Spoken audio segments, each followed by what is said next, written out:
This is the new sequential taillight module or turn signal module for a retrofit.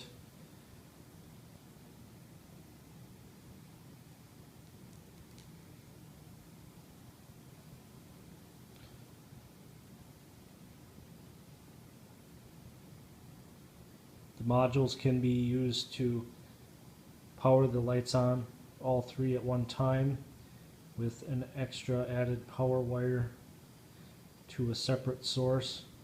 Say if you want the hazards to make all three lights turn on, you would wire that separate wire to the hazard switch and all the lights would come on. Otherwise it'll sequence just like this.